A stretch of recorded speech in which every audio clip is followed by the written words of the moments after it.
Praise the lord. ఈరోజు వాగ్దాన సందేశం యెహోషువ గ్రంథం 3:7 నిన్ను గొప్ప చేయ మొదలుపెట్టుతాను. ప్రభు ఇస్తున్న వాగ్దాన సందేశం, నిన్ను గొప్ప చేయ మొదలుపెట్టుతాను. దేవుని బిడ్డలారా, యెహోషువ విషయంలో దేవుడు ప్రజలందరూ యెహోషువను నాయకుడిగా గుర్తించే విధముగా దేవుడిస్తున్న మాట, నిన్ను గొప్ప చేయ మొదలుపెట్టుతాను.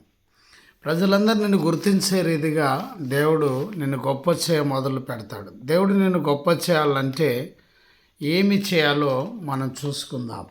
ఈరోజు చూడండి, మొదటిగా నీలో గొప్ప పరితాపం ఉండాలి. దేవునికి స్తోత్రం కలుగును. 2 దినవృత్తాంతములు 33:12-13 రెండోది, నీలో గొప్ప పరీక్ష ఉండాలి.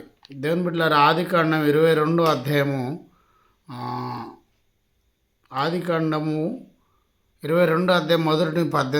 మూడోది, నీలో గొప్ప పరిశుద్ధత ఉండాలి. ఆదికాండం 39:6-12 41:40-45 దేవుని బిడ్డలారా, 2 రకాల పరిస్థితులు నిన్ను ప్రభావం చేయవచ్చు. అయితే మనము పవిత్రంగా, పరిశుద్ధంగా, దేవునికి ఇష్టముగా ఉంటే దేవుడు నిన్ను గొప్ప చేయ మొదలు పెడతాడు. 2 చూడండి, రకాల మనస్తత్వాలు నీలో ఉండవచ్చు. యజమాని రకము మనస్తత్వము, సేవకుని మనస్తత్వం, స్వార్థంతో గొప్పతనం కోసం పాకులాడే వారిని దేవుడు గొప్పగా ఎంచడు. కానీ విజయం అందరికీ ఉపయోగ రీతిగా సేవ చేసే వారిని దేవుడు ఎంచుకుంటాడు. కనుక నువ్వు మొదట దాన్ని విడిచిపెట్టి రెండో దాన్ని అలవర్చుకో. దేవునికి ఇష్టమైన రీతిగా నువ్వు జీవించు. తగ్గించుకొని సేవకునిగా నువ్వు ఉండు. తగ్గించుకొని నువ్వు ప్రార్థన చేయి. దేవుడు నిన్ను గొప్ప చేయ మొదలు పెడతాడు.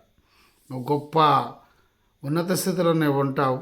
ప్రజలందరూ నిన్ను గుర్తించే రీతిగా, మనుషులందరూ గుర్తించే రీతిగా దేవుడు చేస్తాడు. యెహోషువతో దేవుడు ప్రజలతో మాట్లాడుతున్నాడు.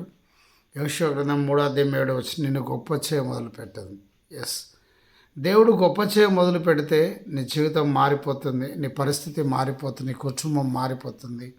కనుక మనలో ఒక గొప్ప విజన్ ఉండాలి, గొప్ప దర్శనం ఉండాలి. దేవుడు గొప్ప చేయాలంటే గొప్ప విషయాలు దేవుని సన్నిధిలో మనము దేవుని అడగాలి. గొప్ప తలంపులతో, గొప్ప ఆలోచనలతో. 2 కీర్తన 8 ప్రభు మాట్లాడాడు, నన్ను అడుగుమో జనంలో శాస్త్రం ఈ భూమి దిగంతము సొత్తుగా ఇస్తాను. ఆయన అడిగితే ఈ భూమి దిగంతము నీకు సొత్తుగా ఇస్తాడు. చేయమని మా యూట్యూబ్ ఛానల్ సబ్స్క్రైబ్ చేయండి, లైక్ చేయండి, షేర్ చేయండి. Praise the lord. ఆమేన్.